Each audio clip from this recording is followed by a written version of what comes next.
Welcome back. Well, days after police take more than 24 illegal firearms off the streets, gun violence continues to persist here in the capital. Today, police are investigating a shooting that occurred Tuesday afternoon around 4 p.m.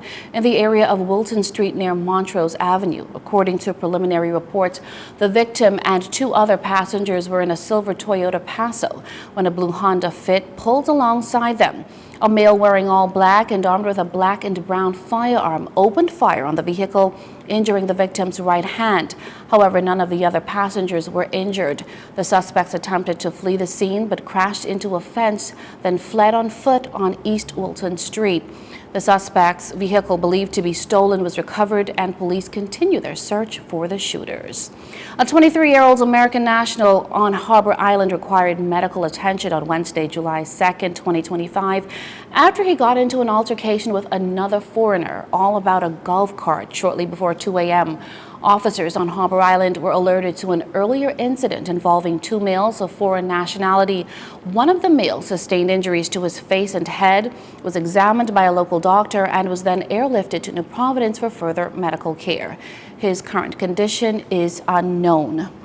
Wasting no time with getting school repairs underway while on the sidelines of the National Organization of Black Law Enforcement Executives Noble Summit. Education Minister Glennis Hannah Martin reveals that school repairs are already underway just 1 week after school closed for the summer break. School repairs, school closed last week for teachers, and the wheels are moving now for school repairs. It's a very short window.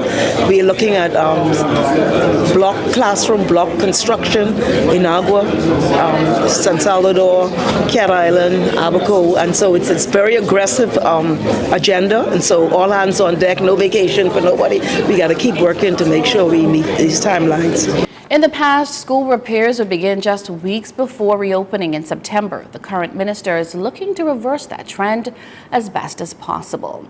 And finally, in April this year, dozens of staff members at the main post office at the Town Center Mall walked off the job in protest against the newly appointed Postmaster General, Siobhan Johnson, whose staff members accused of having a bad attitude, being disrespectful and aggressive. The staff called for her immediate removal. Well, to the contrary, it appears the minister responsible for the Postal Service, JoBeth Colby-Davis, is pleased with the job Johnson has been doing. She commended Johnson during her recent budget communication. And I do want to recognize at this point the hard work that's been put off by Ms. Siobhan Johnson, who has assisted with the transformation, modernization of our Postal Service, and the work of the leadership team and Ms. Maybelline Miller and Ms. April Sims and Ms. Cherie Menace and all of the hard-working staff at the post office who has been doing the heavy lift in transforming our Postal Service and our Postal Savings Bank.